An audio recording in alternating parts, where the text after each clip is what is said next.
Hello, everybody, and welcome back to this AFC South show joined as always today by Blake Bellamy. Blake, how you doing, man? Good, man. Allergies are killing me. We had a storm last night. Tree fell down, Yeah. hit the apartment. Now, you guys hear some chainsaws out there. It's people doing lumberjacks, not serial killing or anything. Oh, that's at least comforting. Yeah. Um, I am your host, Curtis Brown, and welcome to Curtis Podcast Network. We have an interesting show today. We're going to be changing some things up, trying to diversify, much like an accountant. We will be trying to make sure that things, you get, never mind, you get it, whatever. Accountants. First on the docket, we got signings and we got visits. Houston signed defensive back Steven Nelson, former Eagle, former Chief, former Steeler. I think he's like a 12 or a 13-year veteran. So he's going to come in and he's definitely going to be the veteran presence in the defensive backfield because everybody there is either a special teams guy or extremely young or both. Didn't the Titans sign AJ Moore the other day? Not the other day. It was a couple weeks ago, but yeah, we did. I'm excited for him. He's a great special teams captain. I think he's gonna come here and fit seamlessly in Tennessee. Oh yeah, of course. I think he went to Ole Miss too. Yes, he was there with AJ Brown, their teammates again. Nice. Beyond that, the Colts have brought in Stephon Gilmore for a visit. Still no word yet on if he has signed anything, unlike the deal today with Sammy Watkins in the pack. Shouts to Sammy Watkins getting that paper. Yeah, I think it was a great move. Yeah, I mean, if you have the chance, go play with Aaron Rodgers. You go play with Aaron Rodgers. I mean, That's gospel right there. Yeah, I mean, I'm just saying. I don't even necessarily oh, Aaron Rodgers is the coolest guy ever. But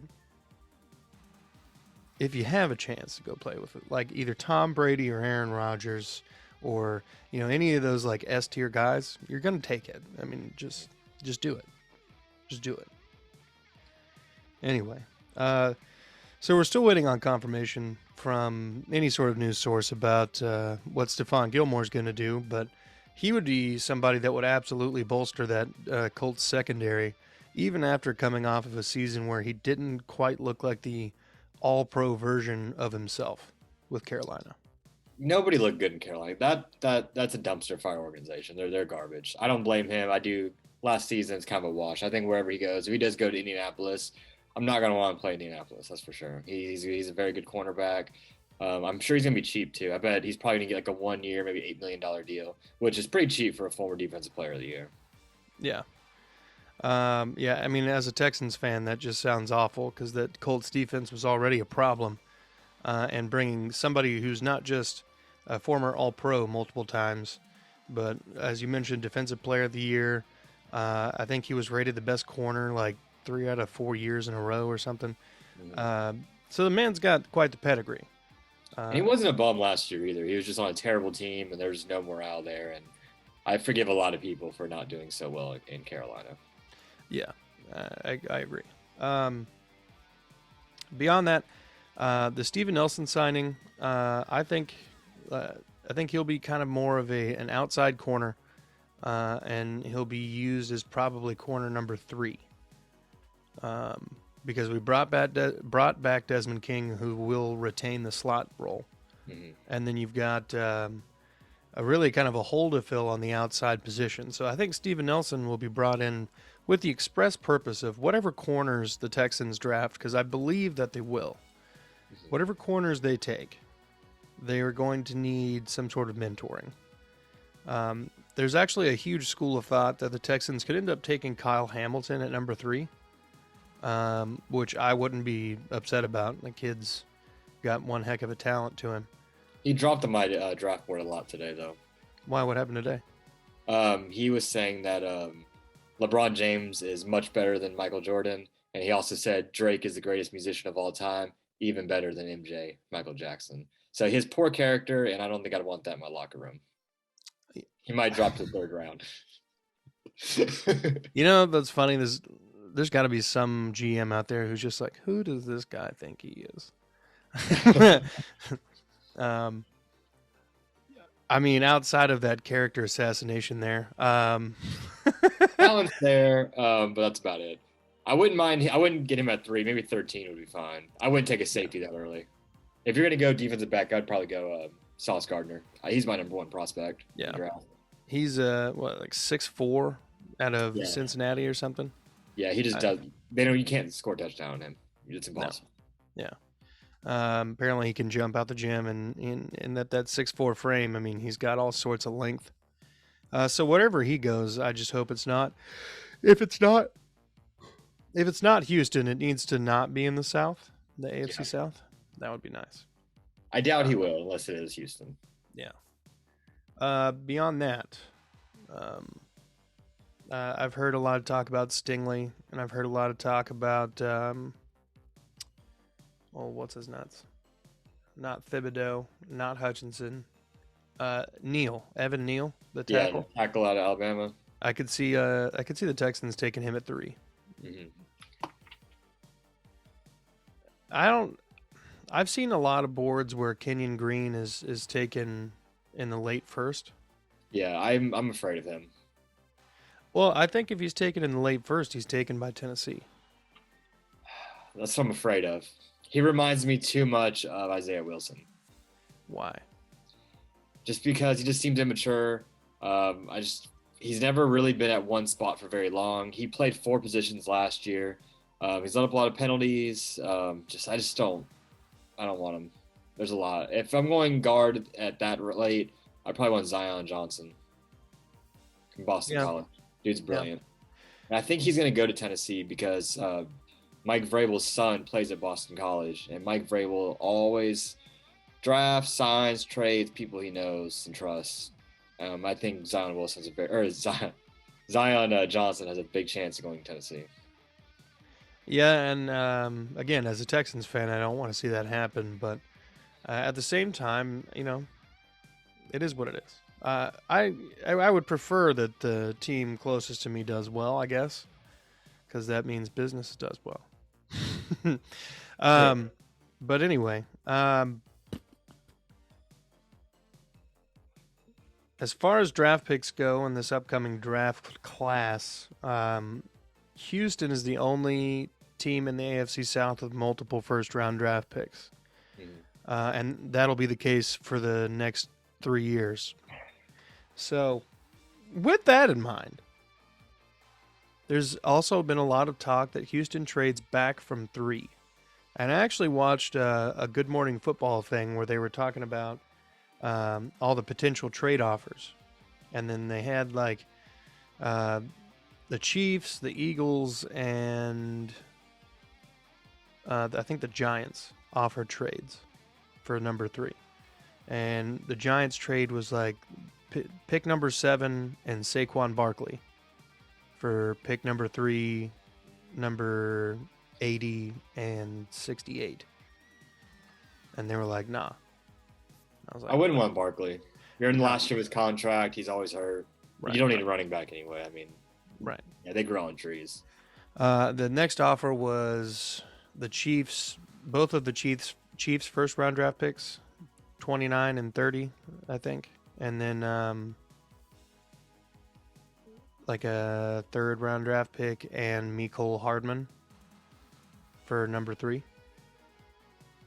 And that's too far to fall for me. It's almost a whole round. Yeah. So I was immediately like, no, definitely not.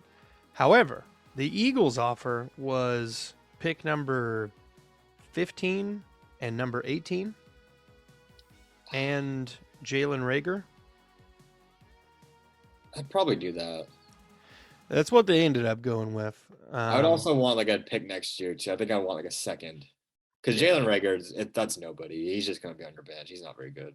He's not a good football player. So that's just nothing. So you're really getting a third for 15th and 18th, which that's pretty dope. Having 2 first-round picks because you get that 5th-year option. Right. So I think I would take that. Plus, there's really nobody I absolutely love in this draft. There's some guys. I like more mid-round guys than I do early-round guys. I think you guys should get Thibodeau, though. He's not as sure thing as Gardner. Gardner's my favorite, but a corner isn't going to win you Super Bowl. pass rushers. They're very disruptive and they attack every play. I don't know. Lovie Smith, he loves having a good corner and a good DB back there. And I hope you don't get guarded. I think I'd rather, as a Titans fan, I'd rather you guys get Thibodeau. Just because he has more question marks than Gardner. I think Gardner is the best player. I think he's almost flawless. So he's going to be the next Jalen Ramsey, at least, in this. And he reminds me a lot of Jalen Ramsey. Just bigger, which is scary because Jalen Ramsey's already 6'1", 6'2". Yeah. And he's fast and driving Brinks trucks to work. So, oh, man. But Indy doesn't have a first-round draft pick. So what do you think they're going to end up having to do with their 2 second-round draft picks, if I'm not mistaken? No, they just got one first. Just the 1 second-round draft pick. They're the 43rd overall, and it's it's really hard to kind of mock somebody there because that's pretty far in the draft. At that point, you just kind of have to play the cards you're dealt with, which could lead to a lot of different options. Maybe a quarterback falls. I don't think there's gonna be many quarterbacks taken this first round. I don't think anyone's gonna really fall in love with any of these guys. If you do fall in love with someone in the second round, you take them. Like if they like Matt Corral or Desmond Ridder, probably do that. At least screw them behind Matt Ryan because every year they have a new quarterback. However, I think Reich and Ballard are probably trying to save their jobs. So they might want to go with a playmaker, give them a wide receiver.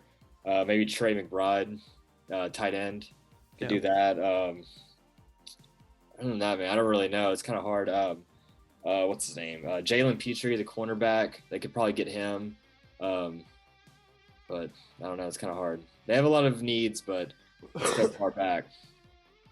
I mean, yeah, I have to agree. When you're looking at, you said 43? 43, yeah. Yeah, I mean, that's so far back. And all for a Carson Wentz that you don't even have on your roster anymore. You did manage to recoup, what was it, 2 seconds? No, they moved up. And a potential third? Yeah, maybe. I think next year it's the third that might become a second. Yeah. Okay. Yeah, so then they swapped at Washington this year. So they jumped up, I think, like 12 picks or something like that. Well, which is pretty substantial, yeah. Yeah. So let's just say that Indianapolis kind of does another draft class like last year where their edge rushers didn't really pan out like they hoped. But they, still young. There's still time for these guys, but somebody who may not have the time that the younger Colts players might have would be Ballard and Reich, who I feel would be on the hot seat if things are not going well, at least by the midpoint of the season. I mean, just logically, it just seems like the Frank Reich and Chris Ballard tag team has been effective for a couple years and then really kind of fallen off. So, I mean, this is, to me, the put up or shut up year for the Colts. Yeah, that's what makes me kind of think they won't take a quarterback here because they know Matt Ryan's going to be their starter. It's not like Matt Ryan ever has any injury histories. He's a pretty good quarterback, so he's not going to get benched by any means. So they may just look for a playmaker. They could trade up in the first, but I don't see that happening. We'll see. They might try to just draft linemen and try to protect Matt Ryan. They could, and I think they could get Dylan Parham, the guard from Memphis. He's one of the better interior linemen, and that one man, Cole Strange, another small school Tennessee guy. He went to Chattanooga. Oh, nice.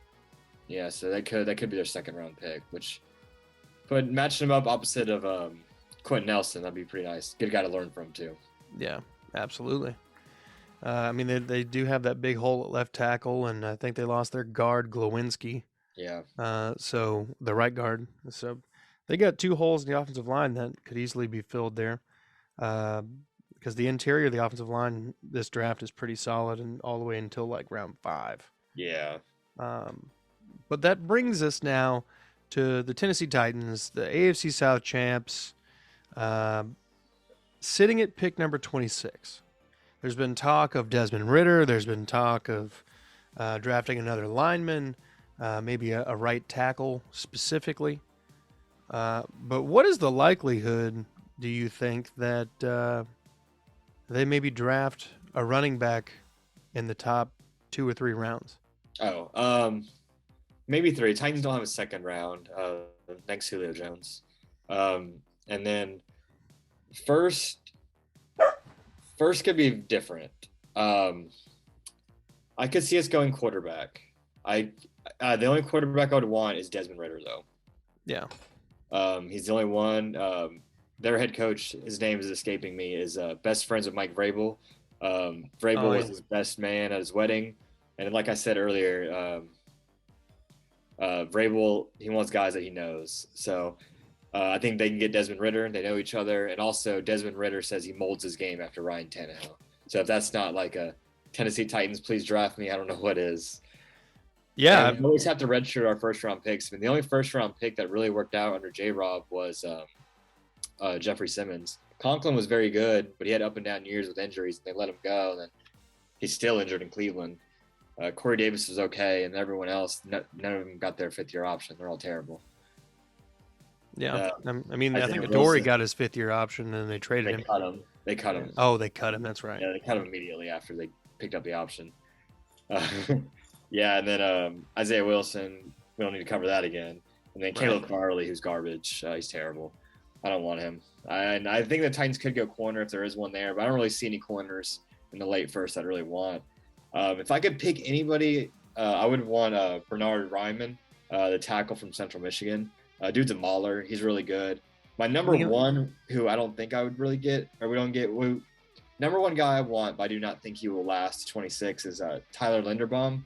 He's probably the best center I've ever seen in college. Dude's a monster. It's fun watching him playing as a center. He just runs people over. He's extremely athletic. And you'll see him pulling and just following the running backs just step for step. It's incredible watching him play. And he's going to be an all-pro somewhere. Yeah. Well, that kind of brings us to the next point on the docket, the AFC South QB hierarchy. This is a list that I asked Blake his opinion on it, and he gave me this list. And I honestly tried my hardest to disagree with it, but I couldn't.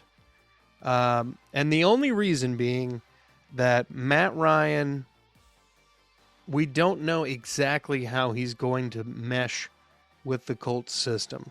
And that's the only reason I'm okay with putting him at number 2.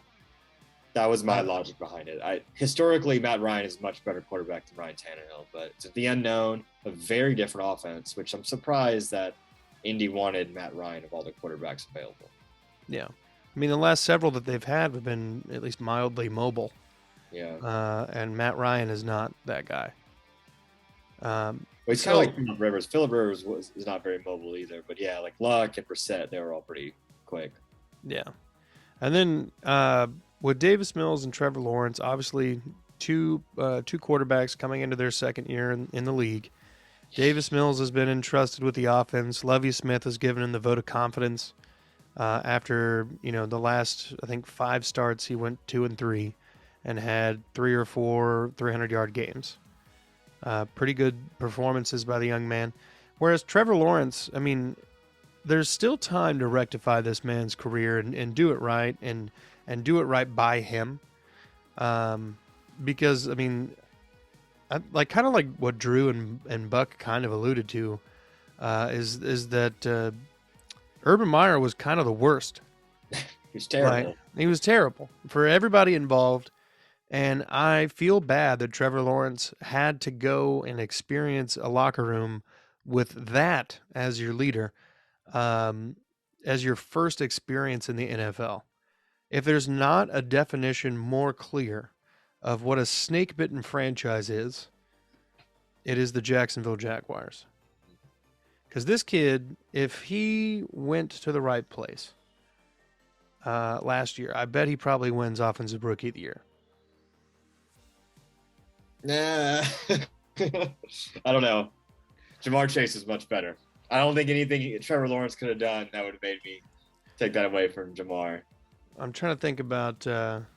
He was better than. He could have been better than Mac Jones. Mac Jones checked down machine. I think he's going to even take a step back because unless somebody molds their offense exactly like Josh McDaniels did, then I don't think Mac Jones is all that. Well, Lawrence can make more throws than Jones can. I agree. He's got a better Lawrence is more arm. mobile. I think the offense he was doing was very rudimentary. And that's why the Jacksonville Jaguars offense just really never got anything going until after Urban had been fired. I'm excited to see. A lot of people don't talk about this because he got injured so early last year, but Travis Etienne, their other first-round pick last year, Yeah. He even came out this past week and was saying that it's unfortunate that he missed, his first year of football, but he said he was glad it was that year because of the whole Urban Meyer stuff. And he wasn't in the building; he was on the IR, so it's nice for him to he's gonna be coming in just ready to play football. And he's already on a reset because he didn't have to deal with all that craziness that Trevor and the rest of the team did. But I do think Trevor Lawrence is going to be better. I think Doug Peterson's a good head coach. I think he's going to work really well with Trevor. And that kind of brings me to the one person we haven't talked about on this list, number 17, the quarterback Ryan Tannehill for the Tennessee Titans. I feel like we know basically where his floor and ceiling are.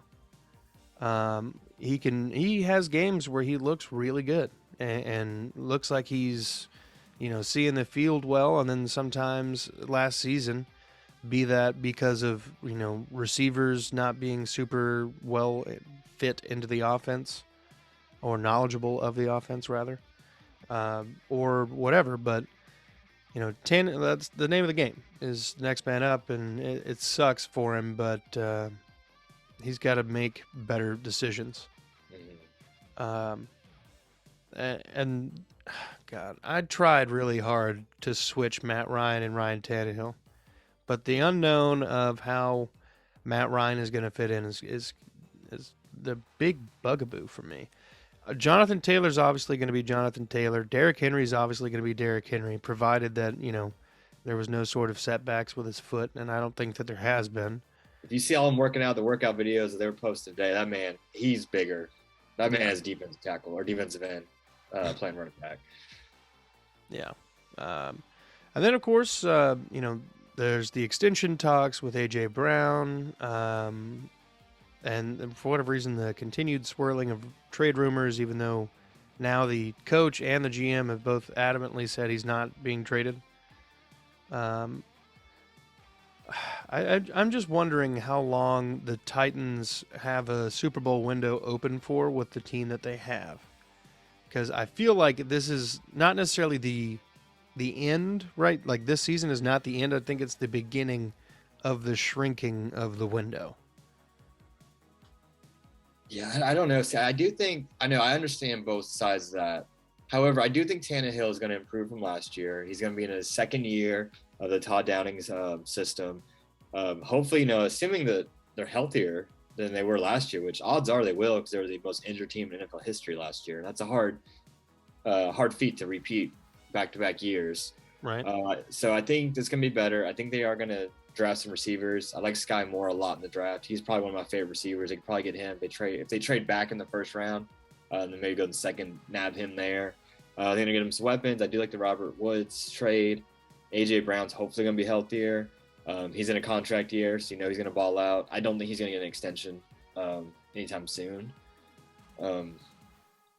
They did get Austin Hooper this year. And I think that one of the reasons that Ryan Tannehill was not great last year is because he had no tight ends, and that's his bread and butter. He loves a good tight end, and he didn't have that safety blanket, so he was just forcing passes to Dez Fitzpatrick and other practice squad wide receivers that could have been bagging groceries at Kroger for all we know a week before. Right. You're not wrong. You hit on a lot of really accurate points. I don't know. I feel like there were years where, the greatest quarterbacks had nobody, or were playing with nobody, and somehow found a way. He did. He was 12-5, and it was a first seed, and we got lost in the playoffs, but we did lose close to the team that did go to the Super Bowl. It was a disappointing end, and that was the worst note to leave off on for the season. I still think about January 22nd every day, man. That was terrible. So we're all itching to get back, and I know Ryan Tannehill he's trying to work his butt off, and he's been working with the receivers, and he's been in the team facility all the time, just studying and working with Todd Downing. And I think they're going to get a lot better. I really do. Yeah, especially with the addition of Tim Kelly, who Yeah, I has love the done Tim pretty Kelly. good work with other quarterbacks in the past, Deshaun Watson and whatnot. Um, so I think there's definitely some promise there, but we'll see because Tim Kelly had being basically what Jim Schwartz was for the Titans defense last year. Yep. We don't know how that relationship's going to work or if it's going to work at all yet. So we'll see. I wish everybody the best because I want to play people at their best rather than just like some crappy teams. Yeah, But it's like beating the Chiefs without Mahomes. It's like, did you really beat him? right, exactly. Uh, and then the Texans just extended Brandon Cooks, who is probably one of if not the top, if not the best receiver in the AFC South. I would say with comfortable thought that he's number 2 or 3. I don't think he's 3 because then you probably would put Pittman number 2. I don't think Pittman's better than Cooks. Yeah, no. So AJ Brown and then Brandon Cooks. Yeah. I don't know, but I don't know. I mean, Brandon Cooks is pretty good. I don't know. That might be my biases, but I mean, Brandon Cooks has been doing it longer than. I mean, he was with drafts in what 17. He's 29. Oh, okay. He's a little older than I thought. I guess historically, yeah, you got to put Cooks over AJ. AJ, he's hurt a lot. I don't think he's ever played a full season in his 3 years. Yeah. Whereas I think, Cooks missed like 2 or 3 games last year. But that was like the only games he's missed with us, I think. Mm-hmm. I could be wrong, but he had a career high in catches last year at 90, had over 1,000 yards, 6 touchdowns. Okay, best receiver in the South. I'll give him that, definitely. So I mean, like, pretty solid season. Davis Mills built a really solid relationship with him. So I really hope that Davis Mills doesn't end up in one of the categories like he could either be the next guy or he could be the next Drew Lock. Do you remember Drew Lock's rookie season? Yeah, he flashed. He looked great in a lot of parts, and then like terrible at others. And what's he doing? Backing up, and well, I guess he's not. I guess he's technically the starter in Seattle. Right. As of now. Yeah, as of now, we'll see. But I mean, he's at a very delicate part of his career right here, and I think because he's a Stanford boy, he's got a little education to him.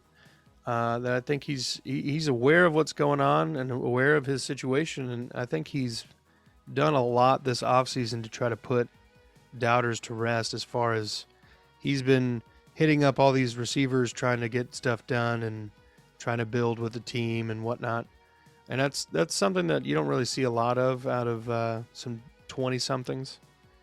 So let me ask you this, Curtis. So knowing what you know now in this draft, would you take Davis Mills over?